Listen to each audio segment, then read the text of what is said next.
la croix, mon cœur veut entendre ta voix. Seigneur, viens et parle-moi, parle-moi. Je veux être seul avec toi, être seul au pied de la croix. C'est là que mon cœur apprend à t'écouter.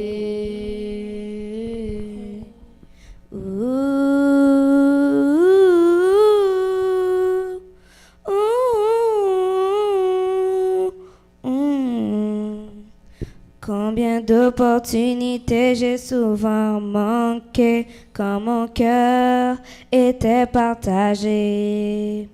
Quand tu t'es révélé à Moïse, Jacob, Daniel, aujourd'hui, ils sont mes modèles. Je veux être seul avec toi, être seul au pied de la croix. C'est là que mon cœur apprend à t'écouter. Je veux être seul avec toi, être seul au pied de la croix.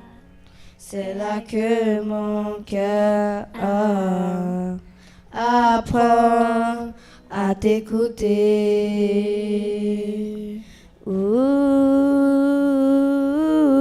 T'aimer, t'aimer, t'aimer, t'aimer, t'aimer, t'aimer, t'aimer.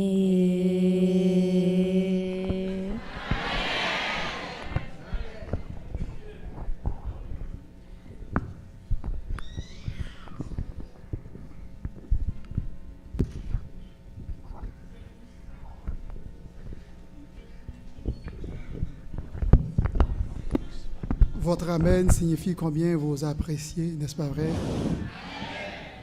Et ce cœur d'enfant, et combien vous appréciez aussi le travail de la maestria sur Trina Saint-Victor. Donc, certainement, c'est bien elle, c'est pas Gérald. Hein? Donc, chers adorateurs du grand Jéhovah, nous avons été créés pour donner gloire à Dieu, pour louer et salmodier son nom. Malheureusement, plusieurs ne lui attribuent pas sa valeur suprême. D'autres professent carrément être des athées. Pourtant, il domine sur l'univers entier et nous lui devons honneur, louange, adoration, puisqu'il est le Dieu de refuge, l'abri sûr, notre haute retraite et notre allégresse. Chantons dans un esprit d'adoration ces paroles trouvées au numéro 381, où trouver une retraite, et 380, au 3, mon allégresse. Levez-vous, frères et sœurs, pour entonner avec vie les paroles de ces chants. Où trouver une...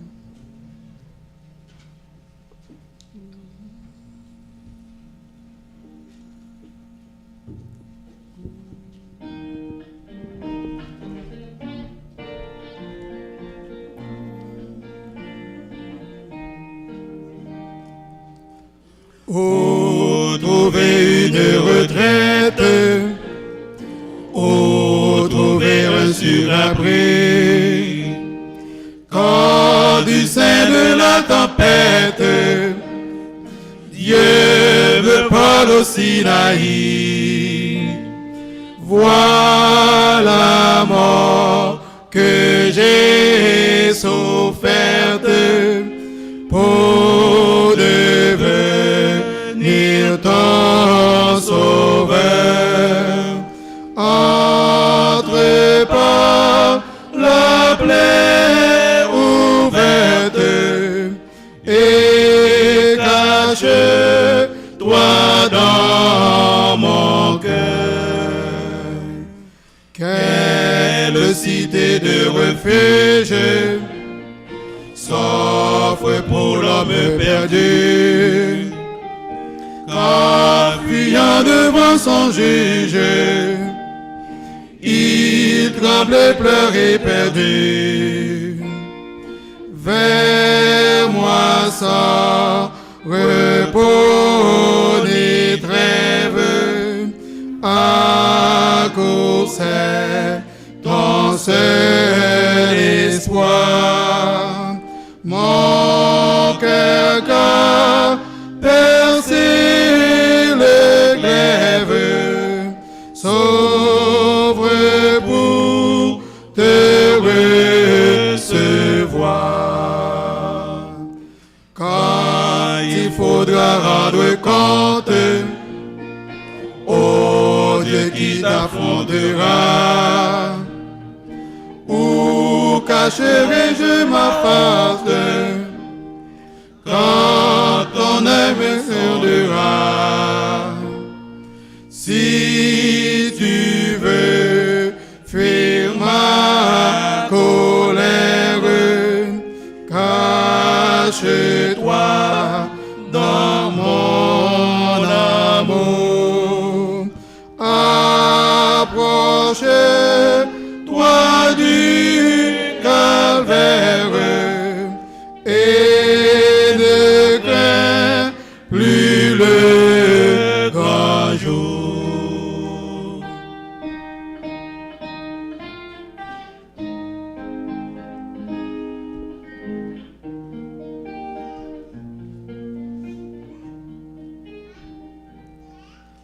À son banquet misérable, le monde m'appelle en vain.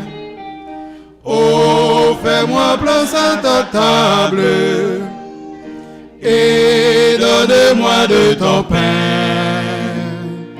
Prends, je suis le pain de vie. Prends ta place à ce festin. Oh Dieu, me te convie et qui n'aura point de fin. Alléluia. Ô toi, mon allégresse, aimable et de sauveur.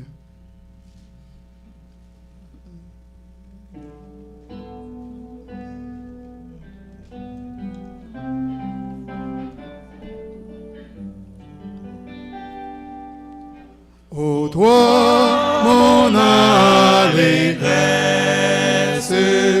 aimable et doux sauveur, dans les jours de tristesse, tu consolais mon cœur.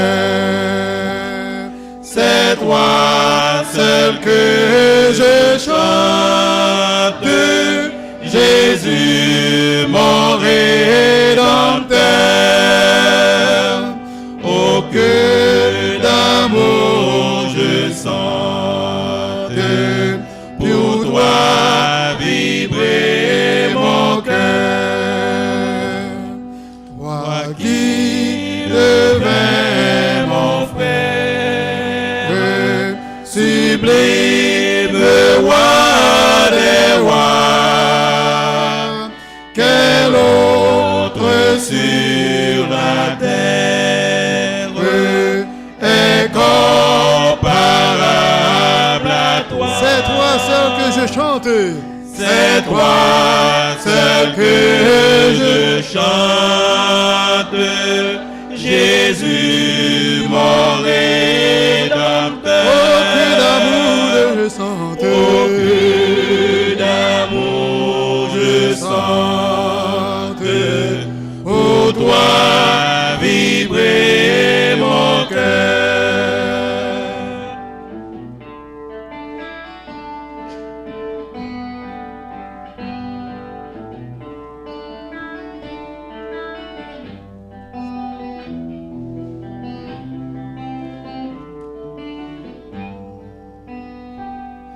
Dans les plus sombres heures, quand mon ciel devient noir,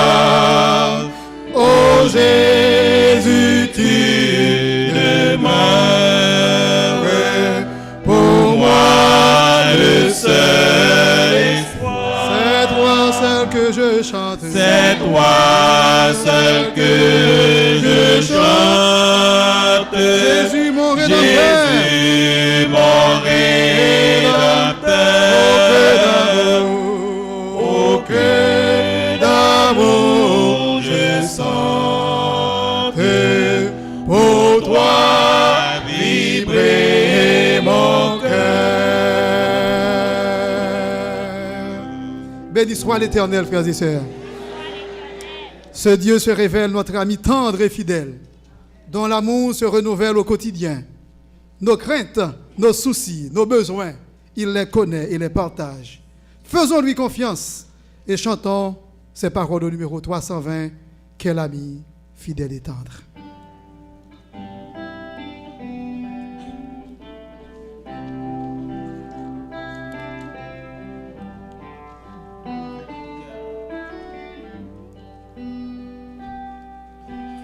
Quel ami fidèle et tendre nous avons en Jésus-Christ, toujours prêt à nous entendre, à répondre à notre cri. Il connaît nos défaillances, nos chutes de chaque jour. Sévérant ses exigences, il est riche en son amour. Quel ami fidèle et tendre nous avons en Jésus-Christ, toujours prêt à nous comprendre quand nous sommes insouciés. Disons-lui toutes nos craintes, ouvre-lui tout notre cœur. Bientôt ces paroles cèdent, nous rendrons le vrai bonheur. Quel ami fidèle et tendre nous avons en Jésus-Christ, toujours prêt à nous défendre quand nous presse l'ennemi. Et nous suit dans la mêlée, nous entoure de ses bras. Et c'est lui qui tient l'épée, qui décide des combats. Quel ami fidèle et tendre nous avons en Jésus-Christ, toujours prêt à nous apprendre à vaincre en comptant sur lui. C'est nos voix vraies et sincères à chercher la sainteté. Il écoute nos prières et nous met en liberté.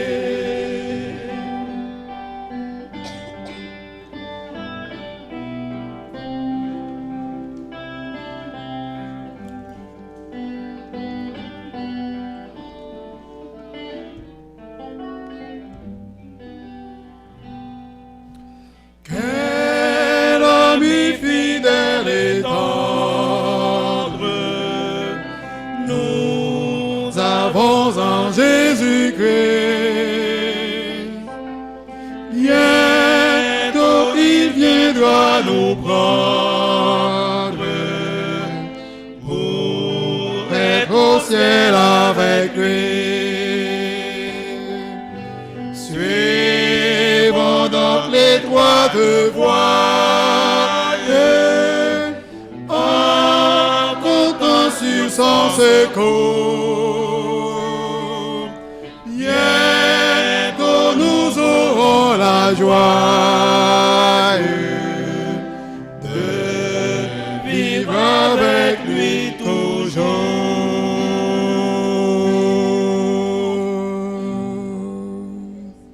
Que le Seigneur vous bénisse abondamment.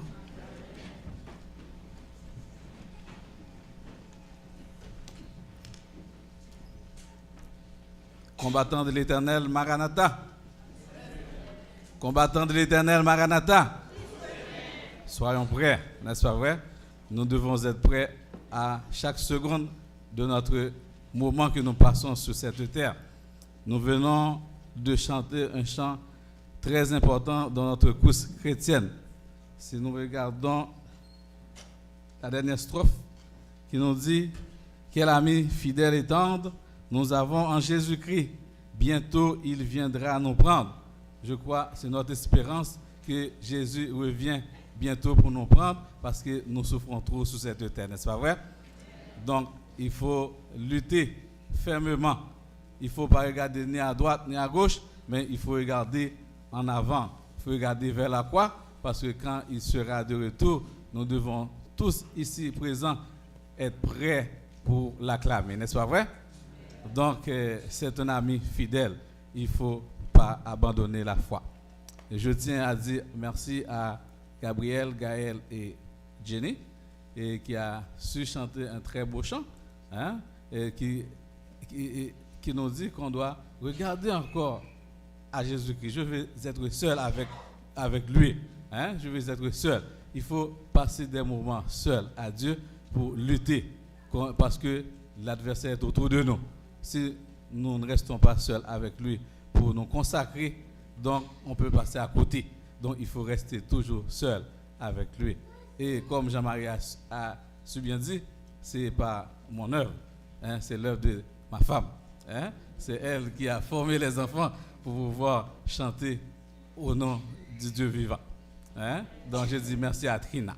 Et je tiens à remercier aussi le groupe de chant, Frère Jean-Marie et toutes les autres qui ont fait un très bon travail. Hein. Depuis lundi soir, Frère Jean-Marie m'a appelé pour savoir quel chant qu'on va chanter aujourd'hui. Pour vous montrer comment Frère Jean-Marie prend ça à cœur. Il n'aime pas quand il arrive ici, il ne connaît pas les chants et l'Assemblée ne peut pas chanter. Donc, Frère Jean-Marie, ce n'est pas pour t'éloger, mais tu fais un bon travail. Que Dieu te bénisse.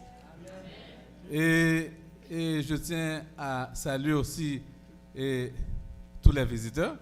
Et spécialement, j'ai quelqu'un que je ne peux pas, je ne veux pas la saluer publiquement. Parce qu'aujourd'hui, si je suis à Saint-Léonard, si je me mets debout en arrière la chair, c'est lui qui m'a pris, quand je suis arrivé à Montréal, qui m'a conduit à cette église-là. Je ne connais nulle part pour aller à l'église. Et puis, j'ai ma belle-mère qui était amie avec sa femme. Et puis, ma belle-mère me fait connaissance avec eux. Et puis, ils étaient toute la famille était toute contente de m'amener avec eux tous les sabbats dans leur voiture. Je demande à Frère Jocelyn de se mettre debout. Hein? Si je suis ici avec vous dans cette église-là, c'est grâce à Frère Jocelyn. Merci beaucoup, Frère Jocelyn. Que Dieu te bénisse. Parce que sinon, j'aurais pu aller dans une autre église, n'est-ce pas vrai? Mais c'est lui qui m'a conduit pour la première fois ici. Donc, que Dieu vous bénisse tous. Et je vous dis, tiens fort, parce que notre Jésus-Christ est proche. Il reviendra très bientôt. Aujourd'hui, nous avons un sujet capital. Et c'est un sujet que vous connaissez très bien. Parce que ça fait longtemps qu'il y a plusieurs prédicateurs avant moi qui l'ont présenté. Hein? C'est le sujet de ce matin a pour titre « Pour un plat de lentilles ». Donc, nous allons voir comment le favoritisme peut détruire une famille chrétienne, les conséquences de nos mensonges dans notre vie future, le manque d'intérêt pour les choses sacrées peut bousculer complètement une vie. Que dit la sœur Ellen White concernant le cercle familial? Que faut-il faire pour reprendre quand tout va mal dans notre vie spirituelle? Prions le Seigneur. Adorable Père, une fois de plus, nous te disons merci. Merci parce que tu as fait appel avec moi aujourd'hui pour présenter ta parole. Je ne suis pas dit pour le faire, mais je te demande ton Esprit Saint. Permets que, Seigneur, cette parole que je vais prêcher ne vienne pas de moi-même, mais vienne directement de toi. Et fais en sorte que tous tes enfants puissent édifier à salut. Bénis-nous, reste avec nous. C'est au nom de Jésus que nous t'en prions. Amen. Voici la postérité d'Isaac. Isaac était âgé de 40 ans quand il a pris pour femme Rebecca, fille de Bethuel, l'araméenne de Padan-Aram et sœur de Laban, l'araméen. Isaac implora l'Éternel pour sa femme, car elle était stérile. Et l'Éternel l'exauça. Rebecca et sa femme devinrent enceintes. Les enfants se heurta dans son sein. Et elle dit, s'il en est ainsi, pourquoi suis-je enceinte? Elle a consulté l'Éternel. Et l'Éternel lui dit, 2 nations sont dans ton ventre, et 2 peuples se prépareront aux sorties de tes entrailles. Un de ces peuples sera plus fort que l'autre, et le plus grand sera assujetti le plus petit. Les jours où elle devait accoucher s'accomplirent, et voici, il y avait 2 jumeaux dans son ventre. Le premier sortit entièrement roux, comme un manteau de poil, et on lui donna le nom d'Ésaü. Ensuite sortit son frère, dont la main tenait le talon d'Ésaü, et on lui donna le nom de Jacob. Vous n'êtes pas sans savoir que cette famille commençait la base familiale sur une mauvaise pente. Isaac, en tant que chef du foyer, aimait Ésaü parce qu'il était chasseur du gibier. Et tandis que Rebecca, de son côté, aimait Jacob parce qu'il était toujours dans la jupe de sa maman. Isaac était âgé, donc il pensait à léguer le droit d'aînesse au premier-né de la famille.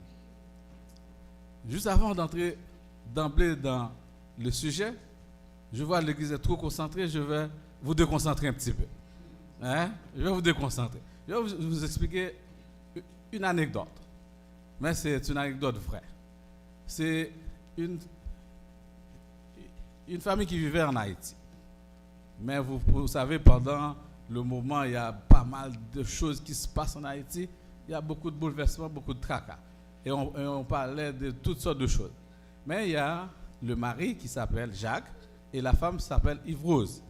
Mais Jacques, c'était un mari très violent. Quand je vous dis très violent, pour n'importe quoi, Jacques frappait sa femme. Jacques battait sa femme. Jacques avait un bâton. Ok, Jacques avait un bâton.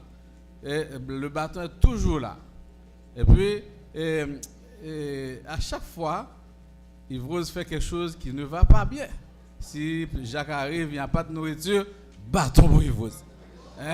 Si par exemple, Jacques cherche ses habits, Jacques ne trouve pas ses habits, bâton pour Yves-Rose. C'était un vrai misère. Yves-Rose a dit un jour, Jacques, je vais vous dire en créole, si bâton ça, ou après de frapper ma velle là, on joue la tourner contre, oui. Après ça, Jacques haussait la voix. Qui est-ce qui a frappé moi-même? Il pense qu'il était roi. Il était seul chef. Il fait ce qu'il veut avec la petite dame. Et puis, il y a une dernière fois, Jacques Pan Yvose, les massacre Yvose avec bâton ça. Les battre Yvose bien, battre blessé malheureusement là. Et puis Yvose a pris la décision de laisser la maison un petit peu. Yvose a pris les enfants, ils avaient 3 enfants. Yvose est retourné chez elle, à la campagne. Et puis, de veine pour Jacques dormait pendant une soirée, et puis les gens zinglindous viennent démonter la porte. Et puis, quand il rentre dans la maison, Jacques était quelqu'un qui a de quoi? De l'argent. Hein? Parce que Jacques avait un très bon emploi. Et donc, quand ils arrivent, qu'est-ce qu'il fait? Il minotait Jacques 2 bois en arrière. Et puis, ils allaient tuer Jacques. Et puis, il y a un qui dit, tue-le pas. Et puis, l'autre dit, qu'est-ce qu'on doit faire avec lui? Et l'autre regarde, il dit, mon bâton là. Quand il y a jeune bâton ça, quand il y aura les bâtons, il passe chaque dernier coup de macaque. Bon, Jacques dit, on a, non, c'est l'expression. Hein? Excuse-moi, je vais répondre en français. L'expression, je vais vous faire comprendre. Et puis quand il prend le bâton, maintenant, il donne un bon coup de bâton à Jacques. Maintenant, Jacques pense à Yvose. Jacques dit, Yvose, tu m'avais dit de ne pas te frapper. Et puis les gens disent, qu'est-ce que tu as dit? Il ne comprenait pas. Il bobo Jacques. Il dit, donne-moi tout ce que tu as à la maison. Il dit, Yvose, tu avais raison. À chaque fois que Jacques prend un coup de bâton, Jacques dit, Yvose, ou tu as raison. Parce que bâton, ça les piqué. Bâton, ça est bon bâton qui douce. Ça veut dire que c'est ça que l'histoire veut vous montrer, que petit bâton qui bat Yvose là, l'a tourné vers Jacques. Vous comprenez? Ça veut dire il ne faut pas faire mal aux autres, parce que le bâton qui frappe l'autre, ça va retourner vers vous. Hein? C'est ça l'histoire. Mais vous allez comprendre pourquoi j'ai pris cette petite histoire pour vous faire comprendre le message. Il a demandé à Isaïe d'aller. Isaac était âgé, donc il pensait à léguer le droit d'aînesse au premier-né de la famille. Il a demandé à Isaïe d'aller chasser du gibier et lui préparer un bon plat et lui donna ensuite l'héritage qui lui est dû. Mais malheureusement, Rebecca était dans les parages. Elle a tout entendu ce que disait ce dernier. Elle était partie en courant. Elle appelait son fils aimé. Elle lui expliqua la conversation de son père Isaac avec son frère Ésaü. Donc, pour vous montrer, chers frères et sœurs, une famille déchirée, une famille qui ne reste pas selon les normes de Dieu, une famille qui ne passe pas du temps en prière, c'est une famille, tôt ou tard, ils vont diviser. C'était ça le problème avec la famille et Isaac et Rebecca. Donc, depuis, dans le sein de Rebecca, vous voyez, les 2 enfants commençaient à lutter ensemble. Commençaient à lutter ensemble. Il y a Jacob qui était toujours un trompeur. Jacob était un voleur parce qu'il voulait prendre toujours la place et le premier-né. Depuis dans le ventre, il voulait sortir en premier. C'est pour cette raison, la parole de Dieu nous dit, quand il sortait, il tenait son frère au talon. Parce qu'il voulait sortir à la première place. Il voulait prendre la première place. Et la famille n'aide pas aussi. Parce que quand vous avez une famille, il ne faut pas les mettre en 2 camps. Il ne faut pas les mettre en 2 camps.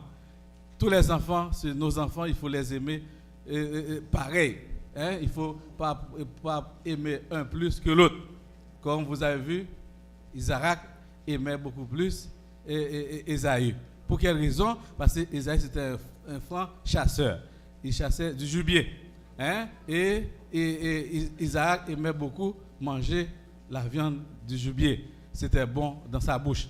C'est pour cette raison il donne beaucoup plus de place à Ésaü, parce que Ésaü lui donne des bons plats. Et Rebecca lui-même, en tant que mère, toute mère allait faire la même chose. Si par exemple, c'est moi qui restais à côté de maman tout le temps, au sein maternel, ma maman va toujours préférer et Gérald, parce que Gérald reste auprès d'elle. Hein, c'était la même chose. Jacob était toujours auprès de sa maman.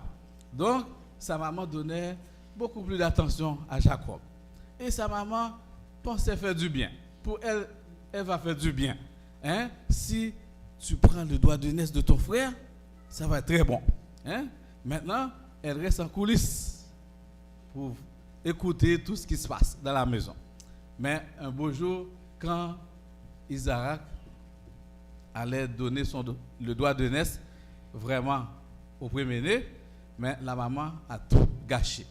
Donc nous allons lire ensemble. Hein? Nous allons lire Genèse 25, versets 27 à 34. Ouvrons nos Bibles. Nous sommes là pour lire. Genèse 25. Genèse 25, versets 27 à 34.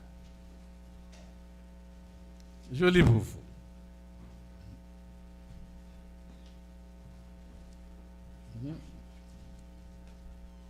Ses enfants grandirent. Ésaü devint un habile chasseur, un baume des champs. Mais Jacob fut un homme tranquille qui restait sous les tentes. Isaac aimait Ésaü parce qu'il mangeait du gibier, et Rebecca aimait Jacob. Comme Jacob faisait cuire un potage, Ésaü revint des champs, accablé de fatigue. Et Ésaü dit à Jacob, « Laisse-moi, je te prie, manger de ce roux-là, car je suis fatigué. » C'est pour cela qu'on a donné à Ésaü le nom d'Édom. Jacob dit, « Vends-moi aujourd'hui ton doigt d'aînesse. » Ésaü répondit, « Voici, je m'en vais mourir. À quoi me sert ce droit d'aînesse? » Et Jacob dit, « Jure-le-moi. » D'abord, il le lui jura, et il vendit son doigt d'aînesse à Jacob. Alors Jacob donna à Ésaü du pain et du potage, de lentilles. Il mangea et but, puis se leva et s'en alla. C'est ainsi qu'Ésaü méprisa le doigt d'aînesse.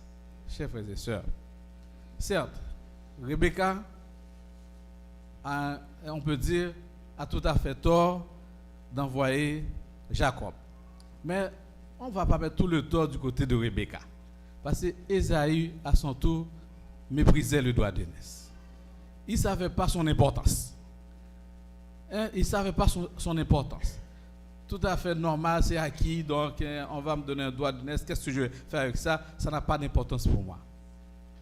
Manger, c'est plus important. Hein? Manger, c'est plus important. Hein? Même aujourd'hui, il y a des chrétiens comme ça. La vie éternelle, ça n'a pas d'importance. Mais manger, c'est plus important. Avoir une belle voiture, c'est plus important. Il y a un petit boyfriend qui me donne un livre, c'est plus important que de garder la vie éternelle, de garder la sainteté. Je vais me livrer à lui parce qu'il va me donner un livre pour aller quelque part. C'est plus important. C'était ça le problème, Ésaü. Le doigt d'aînesse, ce n'est pas important. Si mon ventre est rempli, je suis correct, je suis bien. Mais Ésaü a oublié le doigt d'aînesse, c'est quelque chose de très important. Il faut le garder. Il ne faut pas le vendre pour n'importe quoi. Il ne faut pas le vendre pour un plat de lentilles. Parce qu'un plat de lentilles, vous allez finir de manger. Après quelques heures, c'est plus la même chose. Hein, vous comprenez? C'est plus la même chose. C'est fini. Hein? Mais la vie éternelle, chers frères et sœurs, c'est éternel. C'est pour ça que ça dit la vie éternelle. Hein? Il n'y a personne qui peut changer ça. La vie éternelle, Jésus-Christ nous a déjà donné cette vie éternelle. Il a accepté de laisser sa croix et descendre pour mourir à notre place pour nous donner cette vie éternelle. Il ne faut pas essayer de vendre cette vie éternelle-là pour quelque chose d'éphémère. Il y a des gens, achètent une maison, c'est une catastrophe dans leur vie. À cause d'une maison, on oublie si on doit rester consacré à Dieu. Parce que maintenant, on n'a pas le temps pour Dieu, pas le temps pour la parole de Dieu, il faut nettoyer. Il y a on peut dire qu'il ne faut pas laisser même une paille par terre. On n'a pas le temps pour la parole de Dieu. Parce qu'il faut nettoyer, clean up tout le temps.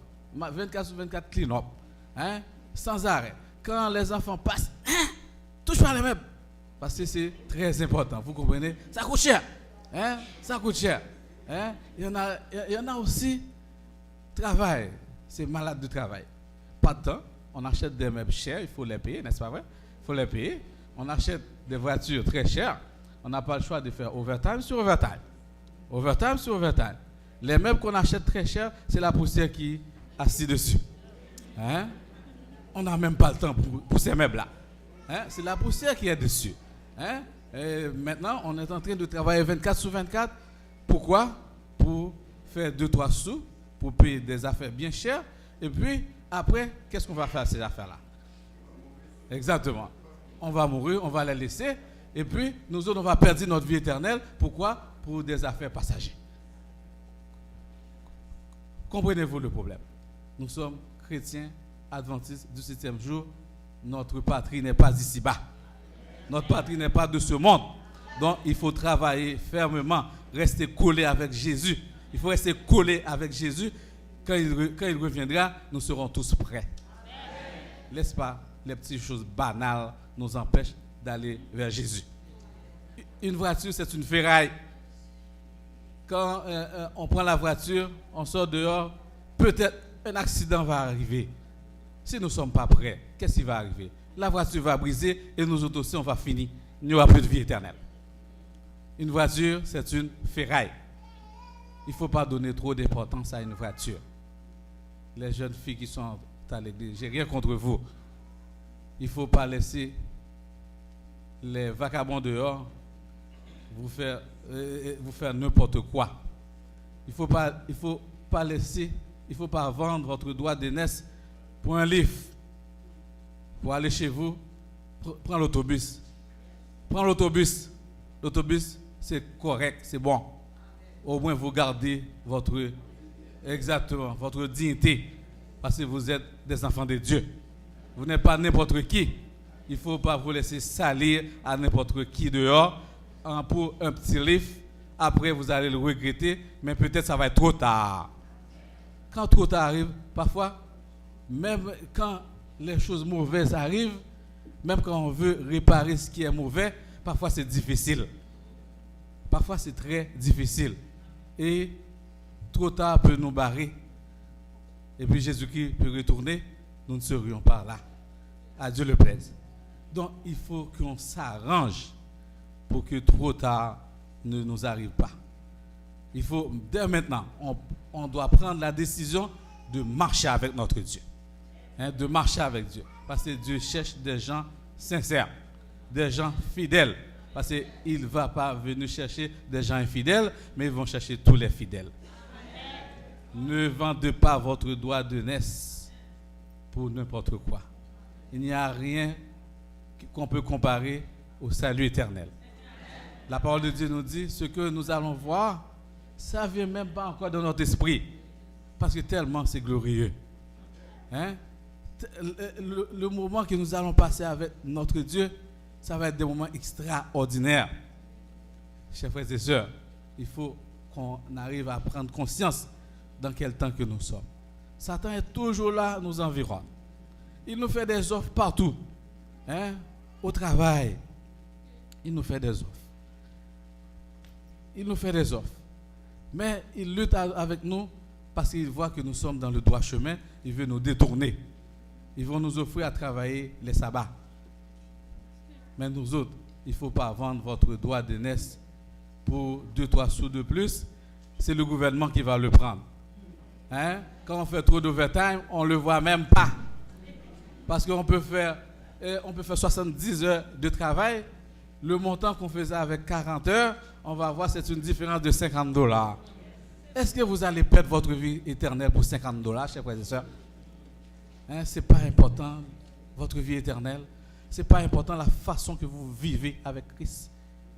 $50 ne peut pas vous donner la vie éternelle. Et qui plus est, quand vous dites non à cette ouverture, Dieu va vous envoyer plus que $50. C'est ça que vous ne comprenez pas. Vous devez être des enfants intelligents. Hein?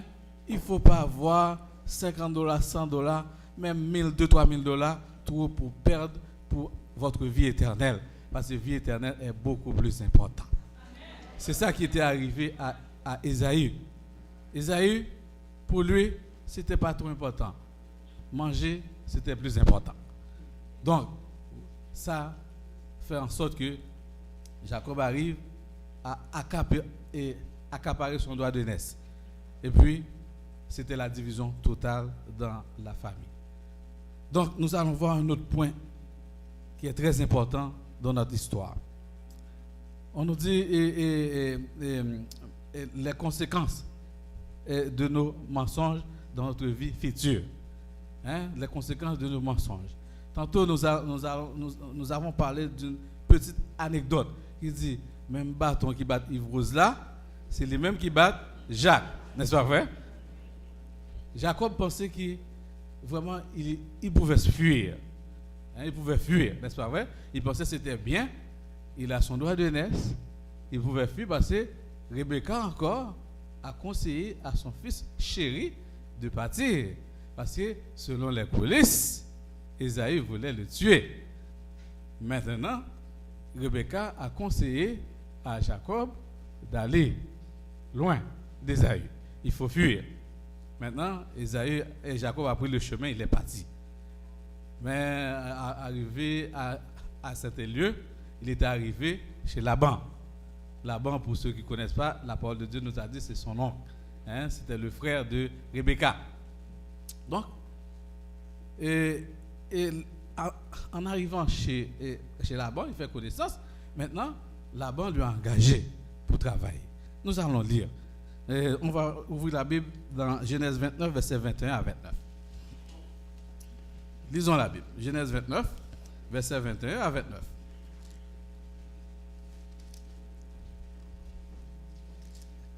Cette fois-ci, on va lire ensemble. Hein? On va lire ensemble cette fois-ci. Genèse 29, versets 21 à 29. Est-ce que vous êtes là? Verset 21 à 29. Qu'est-ce que ça nous dit? On lit ensemble. Ensuite, Jacob dit à Laban, donne-moi ma femme, car mon temps est accompli, et j'irai vers elle. Laban venait tous les gens du lieu et fit un festin. Le soir, il prit Léa, sa fille, et l'amena vers Jacob, qui s'approcha d'elle.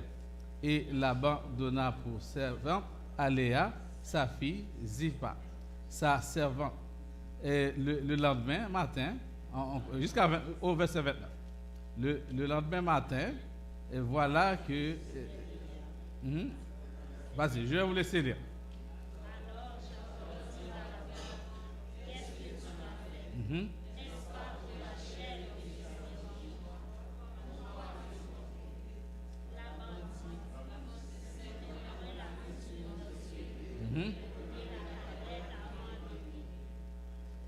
On continue.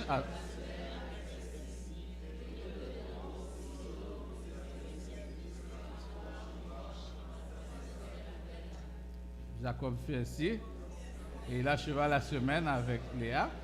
Puis Laban lui donna pour femme Rachel, sa fille. 29.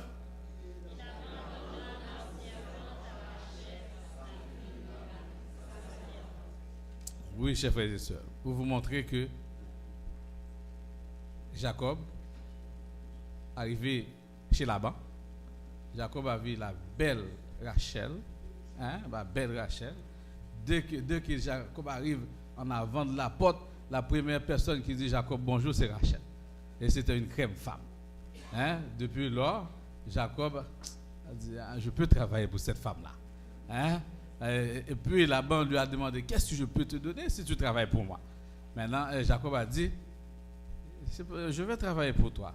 Je vois Rachel, c'est elle que je veux. Je veux travailler. Donc, quand je finis de travailler, ça va être mon salaire. Effectivement, Laban lui était d'accord. Laban lui a dit, c'est correct, tu vas travailler pour Rachel. Hein? Et Jacob s'est forcé de travailler, tout va bien. Tout va bien. Et Laban devient l'homme le plus riche dans le coin parce que Jacob est un vrai travailleur. Jacob, il travaille très très fort. Et puis 7 ans arrivent.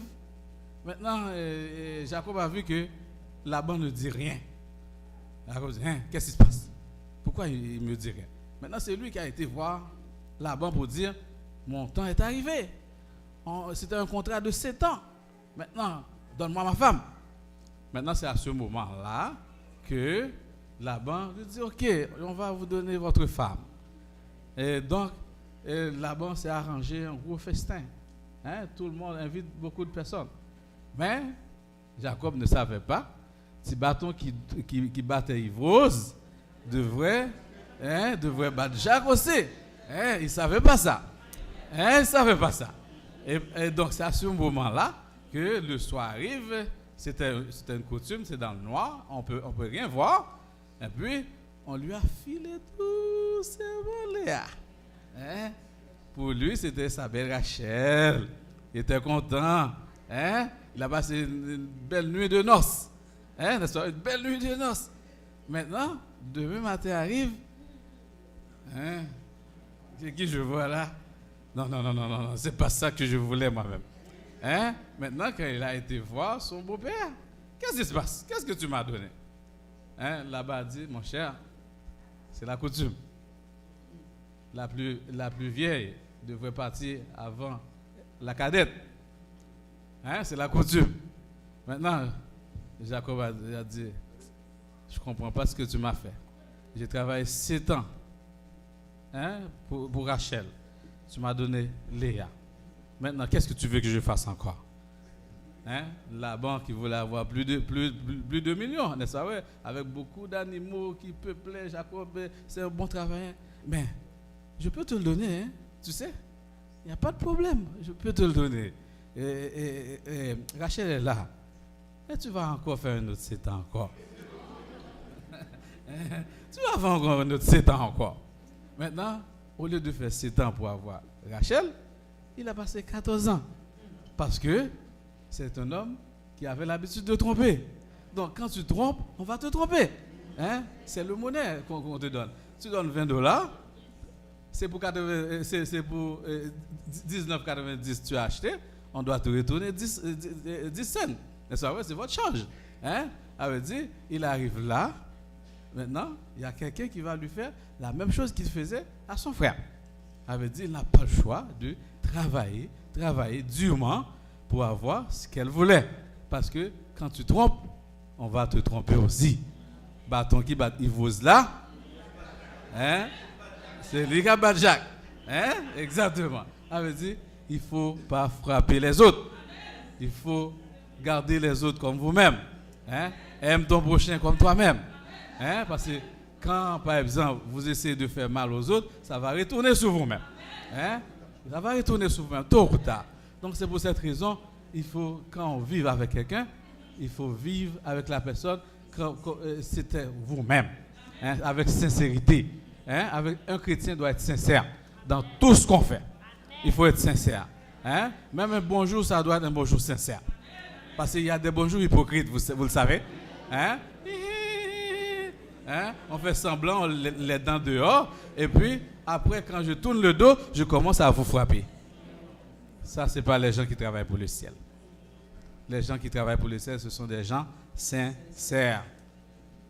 Chers frères et sœurs, soyez donc des gens sincères. Parce que nous travaillons pour le ciel, pas pour la terre. Hein? C'est les gens qui travaillent pour la terre qui ne sont pas sincères. Parce que nous devons garder notre droit de naissance en tout temps. Notre droit de naissance, ça reste dans la sincérité. Un chrétien ne doit pas être un chrétien qui parle n'importe comment. Un chrétien qui dit n'importe quoi avec sa bouche. Un chrétien qui agit n'importe comment. Un chrétien, quand on le voit, quand les gens arrivent, on te voit, les gens disent non, je ne veux pas rencontrer cette personne-là. Parce qu'on sait déjà quel genre de personne que vous êtes. N'oubliez pas, la Bible dit clairement que vous êtes la lumière du du monde. Vous êtes la lumière du monde. Nous sommes là pour éclairer. Mais nous ne sommes pas là pour faire les gens, au lieu d'éclairer, faire les gens perdre leur vie éternelle. Parce que votre façon d'agir, votre comportement peut faire en sorte que quelqu'un ne rentre jamais à l'église. Est-ce que vous savez? Notre façon d'agir, notre comportement peut faire en sorte que personne d'autre ne peut pas rentrer à l'église parce que dès qu'ils arrivent, voir c'est Frère Gérald qui est là. Non, pas cette église-là. Monsieur ça, j'en parle les monde mal à la langue, pas là. Je ne vais pas venir côté ça.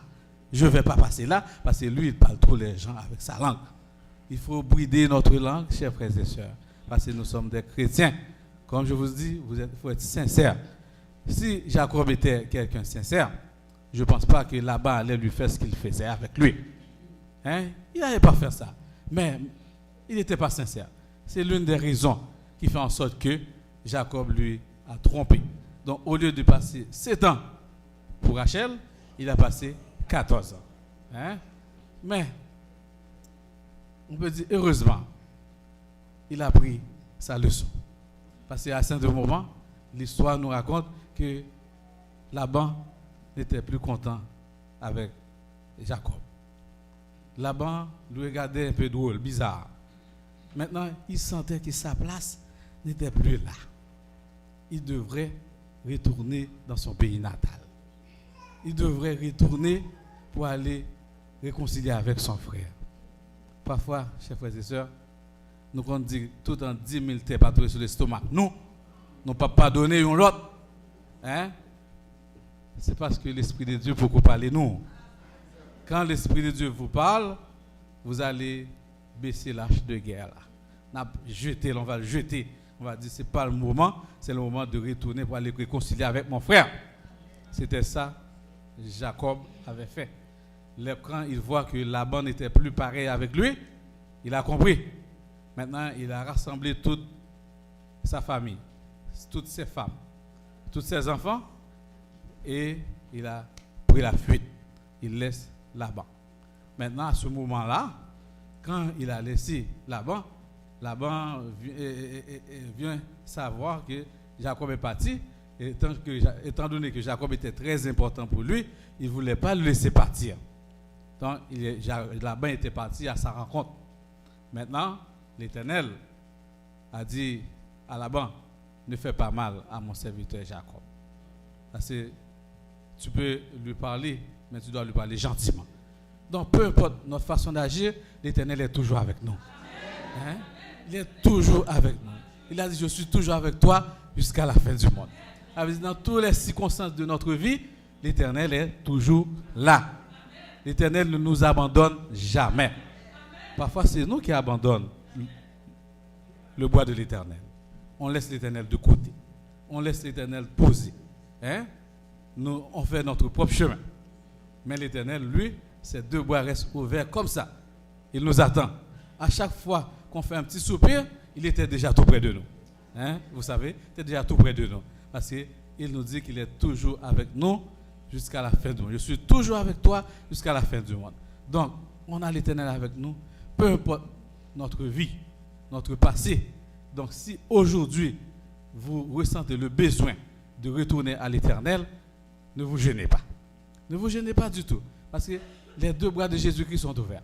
Il nous attend. Il nous attend et il est prêt à nous accepter. Nous allons lire encore un dernier verset dans Genèse 32. On va aller dans Genèse 32.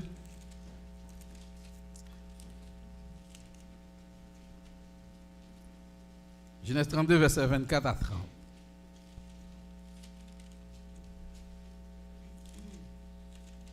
J'aimerais ça que vous lisiez aussi. Et à haute voix pour qu'on puisse vraiment rentrer dans le texte. Genèse 32, les versets 24 à 30.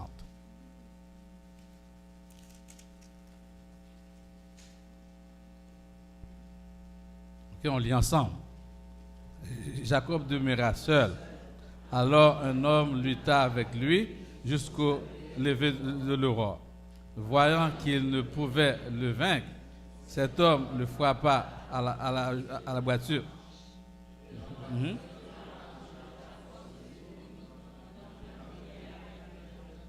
Il dit, laisse-moi aller, car l'aurore se lève. Et Jacob répondit, je ne te laisserai point aller, que tu me aies béni. Et il dit, quel est ton nom? Et il répond, Jacob. Il dit encore, ton nom ne sera plus Jacob, mais tu seras appelé Israël. Car Dieu avec des hommes et tu as été vainqueur. Jacob l'interrogea en disant, fais-moi, je te prie, connaître ton nom. Il répondit, pourquoi demandes-tu mon nom? Et il le bénit là. Jacob appela ce lieu du nom de Péniel, car, dit-il, je vis Dieu face à face et mon âme a été sauvée. Jacob a vu Dieu face à face. Son âme a été sauvée. Nous avons vu comment que Jacob a lutté. Jacob a lutté avec ange. Jacob ne veut pas qu'il parte sans lui bénir. Quand les choses vont mal pour nous, il faut lutter. Il faut lutter. Il faut pas abandonner de lutter. Il ne faut pas abandonner. Et on ne peut pas sauver si on n'accepte pas de changer notre nom. 2 Corinthiens 5, 17 nous dit, si quelqu'un est en Christ, il est une nouvelle créature. Les choses anciennes sont passées et voici toutes choses sont devenues nouvelles. Amen. Quand nous sommes en Jésus-Christ, nous ne sommes pas les mêmes personnes encore. Jacob, avant, il n'était pas en Dieu, il acceptait toutes sortes de magouilles. Il voulait le droit de naissance de son frère. Maintenant, il arrive à une place, il a vu que la même chose qu'il faisait à son frère, c'est lui qu'on lui avait fait aussi. Maintenant, il s'est repenti. Maintenant, il ne veut pas que l'ange part sans lui bénir. Sans lui bénir. C'est parce qu'à ce moment-là, il était concentré sur Dieu. Il dit, je veux te servir maintenant. Hier, j'étais très loin de toi. J'étais un voleur, j'étais un menteur, j'étais un fornicateur, j'étais une femme d'adultère. Je faisais tout ce qui n'est pas bon dans ma vie. Mais aujourd'hui, j'ai pris conscience que c'est toi qui peux me sauver. Je ne dois pas garder mon état passé parce que je sais que tu es toujours là pour moi. Je vais avancer vers toi. C'est ça qu'on doit dire, chers frères et sœurs. Vous qui êtes ici présents. Hier, j'étais un voleur. Aujourd'hui, je ne veux plus être un voleur. Je vais lutter pour changer mon nom. Quand je vais changer mon nom, je ne serai plus Gérald Dévu. Je serai chrétien qui attend le retour de notre Seigneur et Sauveur Jésus-Christ. Quand vous serez plus une femme d'adultère, vous serez une chrétienne qui attend le retour de Jésus-Christ. Quand vous serez plus une femme qui parle beaucoup, un homme qui parle beaucoup, vous serez des chrétiens qui modèrent votre langage. Parce que vous êtes des gens qui attendent le retour de notre Seigneur et Sauveur Jésus-Christ. Donc, qu'est-ce que Mme White nous a dit pour le cercle familial? Vous connaissez cette femme-là, Hélène G. White. Elle donne des bons conseils. Elle a dit unité, amour et paix. Que les parents fassent la promesse solennelle à Dieu, qu'ils déclarent aimer et suivre, de ne pas céder par sa grâce entre eux à la mésentente, mais de manifester dans leur vie et leur caractère l'esprit qu'ils souhaitent voir cultivé par les enfants. Ils devraient s'efforcer d'empêcher que la discorde ne s'introduise dans le foyer, car c'est l'un des moyens dont Satan se sert pour marquer le caractère de son empreinte. Il y a autour de chaque famille un cercle sacré qui doit être sauvegardé. Nul étranger n'a le droit d'y pénétrer. Le mari et la femme devraient s'appartenir réciproquement. La femme ne devrait avoir aucun secret qu'elle cache à son mari, mais révèle à autrui. De même, le mari ne devrait cacher aucun secret à sa femme, tout en le révélant à autrui. Le cœur de la femme devrait être une tombe où elle enfouit les fautes de son mari. Et de même, le cœur du mari, un tombeau où il ensevelit celle de sa femme. aucun des conjoints ne devrait se permettre de s'amuser aux dépens des sentiments de l'autre. Ça se trouve au foyer chrétien, pages 169 et 170. Donc, Madame Ellen White veut nous dire qu'il faut unir dans la famille. Il faut vivre dans une unité parfaite et on doit garder, on ne doit pas divulguer ce qui se passe au sein de notre foyer. On ne doit pas essayer de mettre la mésentente. Il faut essayer de nous consacrer ensemble, de prier ensemble, de vivre ensemble et de regarder vers la croix ensemble jusqu'à ce que Jésus-Christ revienne nous chercher. Pour terminer, chers frères et sœurs, il faut éviter de liquider votre droit d'aînesse pour un plat de lentilles, pour une voiture, peu importe la marque, pour un emploi, pour un copain ou une copine, ou tout ce que le monde peut vous offrir. Car ce que Dieu nous réserve, on ne peut pas la comparer aux choses terrestres et passagères. Parents chrétiens, vous avez la responsabilité de guider les pas de vos enfants, même dans leurs expériences religieuses. S'ils aimaient véritablement Dieu, ils vous respecteront et vous béniront pour votre sollicitude à leur égard et pour la fidélité avec laquelle vous aurez tempéré leurs désirs et soumis leur volonté. Que Dieu bénisse sa parole.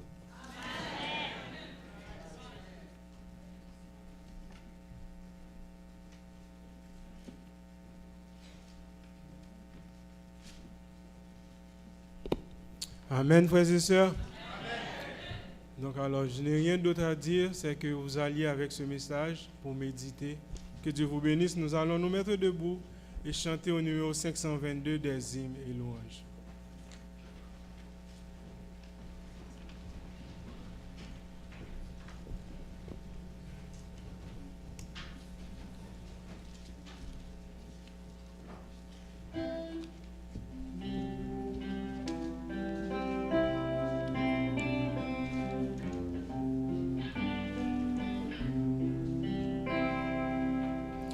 Ne crains rien, je t'aime, je suis avec toi.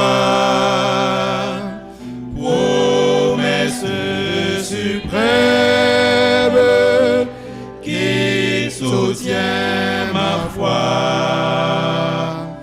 La sombre vallée n'a plus de me consoler, je marche avec mon Sauveur. Non, jamais tout seul, non, jamais tout seul. Jésus, mon Sauveur, me garde, jamais ne me laisse seul.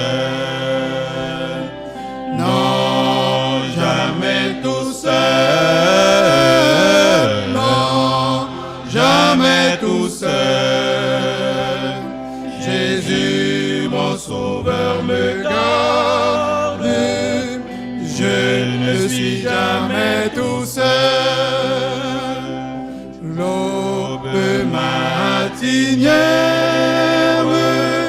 ne nuit qu'au beau jour. Jésus ma lumière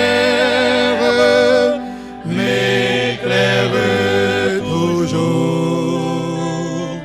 Quand je perds de vue l'astre radieux,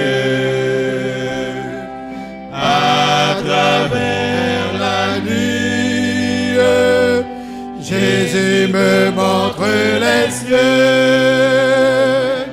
Non, jamais tout seul, non, jamais tout seul.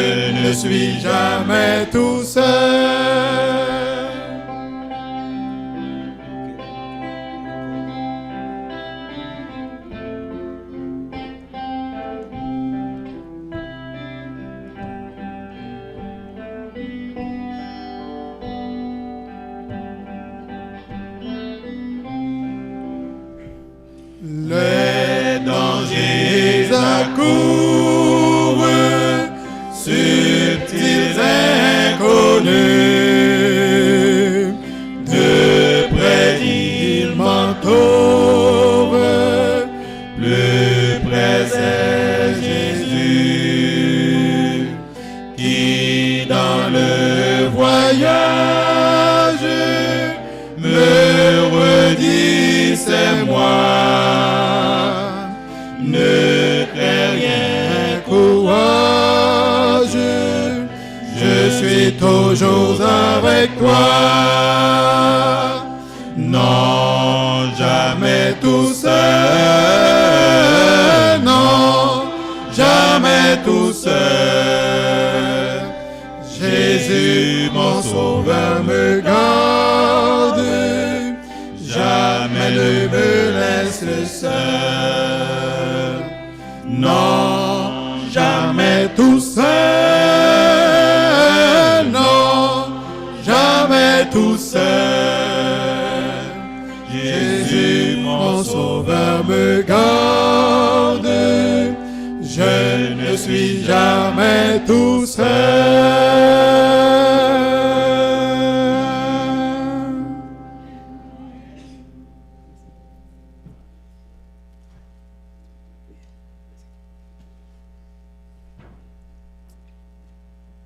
Éternel, une fois de plus, nous te disons merci. Merci parce que tu nous as parlé en ce midi. Tu nous as démontré pas mal de choses. Tu nous montres que nous devons être conséquents avec nous-mêmes. Parce que notre royaume n'est pas ici-bas. Et tu nous montres que nous ne devons pas tromper les autres, parce qu'ils vont nous tromper en retour. Et tu nous montres quand tout va mal, nous devons rester accrochés avec toi, parce que la victoire, c'est toi seul qui peux nous le donner. Nous te demandons en ce midi de nous accompagner, de nous renvoyer dans nos demeures respectives et permet que ton Esprit Saint reste et demeure avec chacun de nous. Reste avec nous, bénis-nous. C'est au nom de Jésus que nous t'en prions.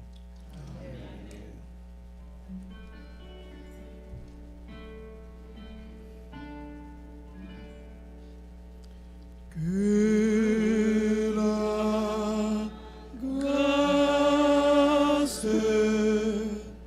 de notre Seigneur Jésus-Christ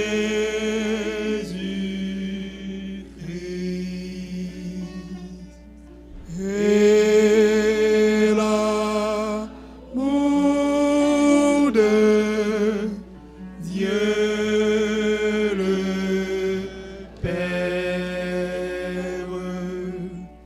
et la communion du Saint-Esprit soit avec nous tous, avec nous tous. Amen.